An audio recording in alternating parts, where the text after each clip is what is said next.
आप इससे पहले कौन सा धर्म अपना लिए थे? ईसाई धर्म। क्यों अपनाए थे ईसाई धर्म?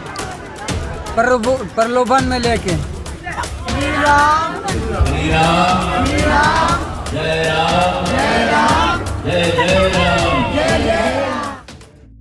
जय मसीह अनजाग्रा प्रियफोर दिनै फिन आरोबाव नोंथांमोननो मोनसे सोमोनांथाव रादाब लानानै फैलायबाय। बे रादाबखौ मोननाय लोगो लोगोनो नोंथांमोना हयथ' गोबाङा दुखु मोनगोन आरो लोगोसे गोबां सोमोनांगोन।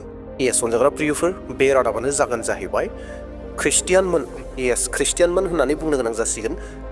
200निबो गोबां ख्रिस्टियान सुबुंफोरा हिन्दु जाफिनबाय। फेमिलि हिसाबै 68 टा होननानै रादाबाव मोनथिहोनाय जादों। 68 नखर आरो 200निबो गोबां ख्रिस्टियान सुबुंफोरा हिन्दु जाबाय। येस, बेबायदि मोनसे रादाब लानानै फैदों।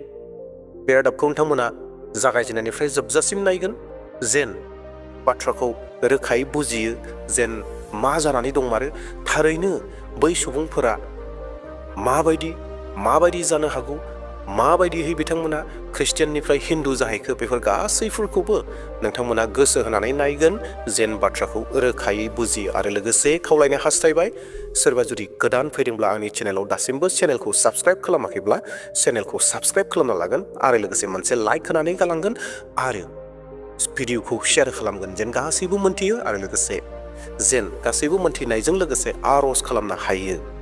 बेनि थाखाय नोंथांमोना भिडिअखौ शेयार खालामगोन। दे अब्ला अनजाग्रा प्रियफोर, रादाबनि जोबनायथिं आङो नोंथांमोननो बेखेवनानै होगोन बे जाथायफोरा बहा जाखो, माबायदि जाखो, बेफोर गासैखौबो माब्ला जादोंमोन बेफोरखौ नोंथांमोननो मोनथिहोगोन। दा बेवहाय भिडिअखौ जोबजासिम नायगोन।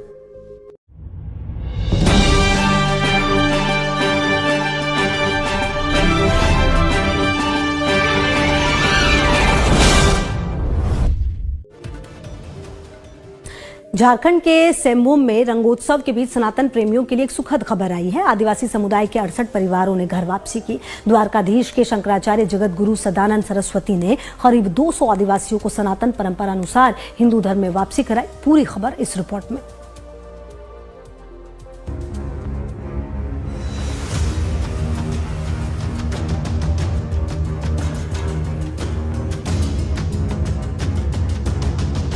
हिंदुओं के सर्वोच्च धर्मगुरु जगत गुरु शंकराचार्य के हाथों गंगा जल आचमन के साथ ही 68 आदिवासी परिवारों के 200 सदस्यों की सनातन में घर वापसी हो गई।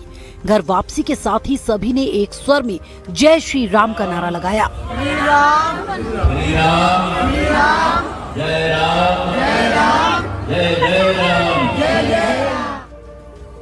होली महोत्सव के दिन सनातन में घर वापसी का ये नजारा है आदिवासी बहुल राज्य झारखंड के सिंहभूम का। देश के करोड़ों सनातन प्रेमियों के लिए ये गर्व का पल था। द्वारकाधीश पीठ के शंकराचार्य जगत गुरु स्वामी सदानंद सरस्वती के सानिध्य में 200 लोगों ने हिंदू धर्म को फिर से अपना लिया। जगत गुरु स्वामी सदानंद सरस्वती का कहना है कि सनातन धर्म में वापसी करने वाले सभी आदिवासी भाई मूल रूप से हिंदू ही थे, लेकिन धर्मांतरण का शिकार हो गए थे। अच्छी बात यह है कि उनकी पुनर्वापसी हो गई है। पुनर्वापसी की कहानी हिंदू बन चुके आदिवासियों की जुबानी सुनिए। आप इससे पहले कौन सा धर्म अपना लिए थे? ईसाई धर्म। क्यों अपनाए थे ईसाई धर्म? प्रलोभन में लेके। कौन सा प्रलोभन आपको दिया था उन लोगों ने? इस धर्म में आओगे तो हमको इसमें फायदा होगा बोल के बोला था।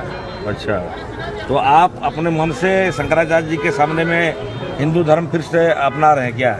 जी, हम अपना मन से अपना रहे हैं। अच्छा, कोई जोर जबरदस्ती आपके ऊपर नहीं है? नहीं है।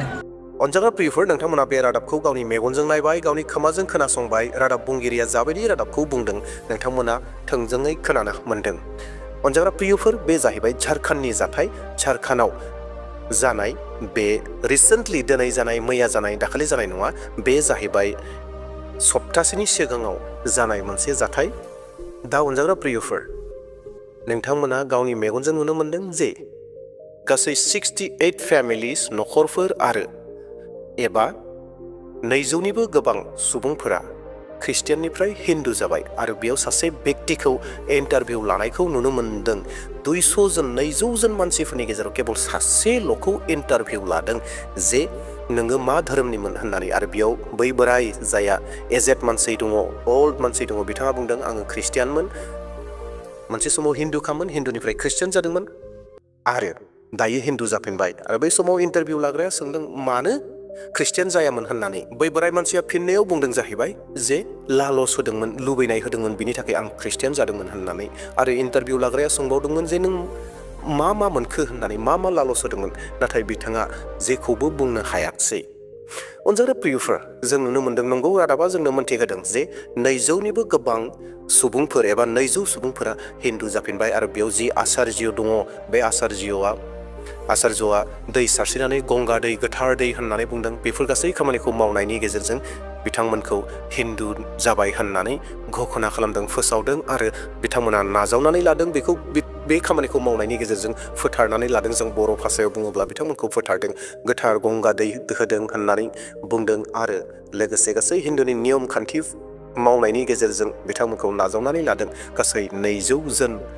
ख्रिस्टियानफोरखौ हिन्दु खालामफिनदों नाथाय अनजाग्रा प्रियफोर सैथो बाथ्राया मा जों भिडिअखौ नायनायनि गेजेरजों एसेब्लाबो आइडिया मोनदों होननानै आं सानदों 200 जन व्यक्ति दङब्ला थारैनो 200 जन मानसिया जुदि हिन्दु जादोंब्ला ख्रिस्टियाननिफ्राय मानो इन्टारभिउखौ सासेल' लानो मोनखो गोबां स्मार्ट व्यक्तिफोर थागोन बे 200 फोरनि गेजेराव गोबां बाथ्रा बुंनो रोंग्रा येस नाथाय बिथांमोना फैयाखै हयथ' नंखाय बेयावखायनो जिहेतु सफैयाखै इन्टारभिउ लाग्राया लानो हायाखै सोरबा सासे व्यक्तिखौल' लादों आरो जानोबो हागौ नंगौ 200 मानसिफोरा थारैनो हिन्दुनिफ्राय ख्रिस्टियान जादों बेखौ नङा होनजोबनानैबो बुंनो हाया केमेरायाव फैयैनि गोबां जाहोनफोर थानो हागौ नाथाय अनजाग्रा प्रियफोर बेखिनियाव जुदियो बाथ्राया सैथोब्ला जों मोनसे बाथ्राखौ रोखा खालामनो हायो बिसोरो प्राकृत रियेल सैथोआव जिसु ख्रिस्टखौ नुखायाखै बिसोरो धोन लुबैनानै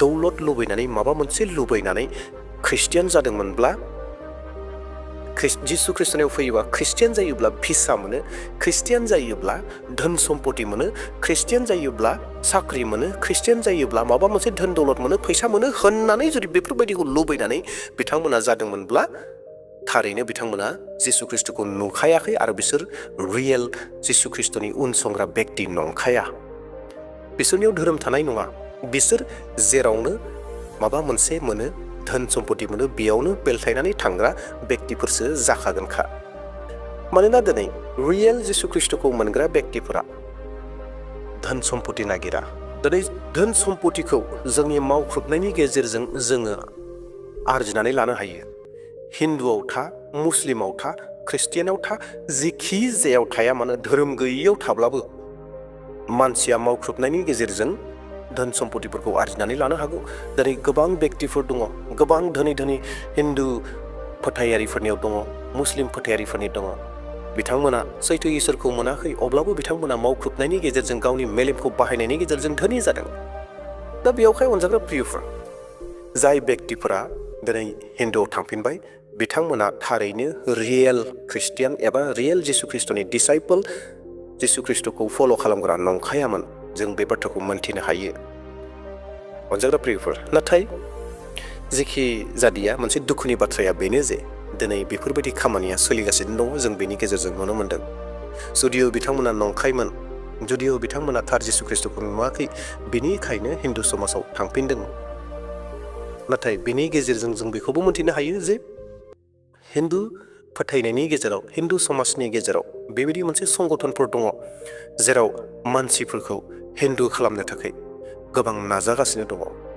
गोबां सेस्था खालामगासिनो दङ दिनै ख्रिस्टियानफोरनि सायाव मुस्लिमफोरनि सायाव गुबुन फोथायनायनि सायाव गोबां रोखोमनि तारनाफोर लाना फैदों गोबां रोखोमनि लालसफोरखौ बिथांमोनाबो होदों आरो बिथांमोननि बे लालसनि गेजेरजों गोबां मानसिफोरा दिनै हिन्दु जादों हिन्दु सालायगासिनो दङ जों बेखौबो नुनो मोनदों दा बेयावहाय अनजाग्रा प्रियफोर आर'जआव नांथाबनानै थागोन जाय व्यक्तिफोरा बेबायदि जिसु ख्रिस्टखौ नुवाखै दिनै ख्रिस्टियानखौ बदनाम खालामनानै थांबाय बिथांमोननि थाखाय आर'ज खालामदो जेन सानसे बिथांमोना गाबनो गोनां जायो सानसे परिबर्तन जायो जे रियेल सैथोयै जिसु ख्रिस्टआनो इसोर मार होननानै बे बाथ्राखौ जेन बिथांमोना रियेलाइज जायो बिनि थाखाय आर'ज खालामदो आरो लोगोसे आर'ज खालामदो अनजाग्रा प्रियफोर जोंनि भारत हादरनि थाखाय भारत हादराव थानाय जि संगठनफोरनि हिन्दु संगठनफोरनि दैदेनगिरिफोर दङ बिथांमोननि थाखाय आर'ज खालामदो जेरैहाय RSSनि दैदेनगिरि जेरैहाय बजरं दलनि दैदेनगिरि गोबां रोखोमनि दङ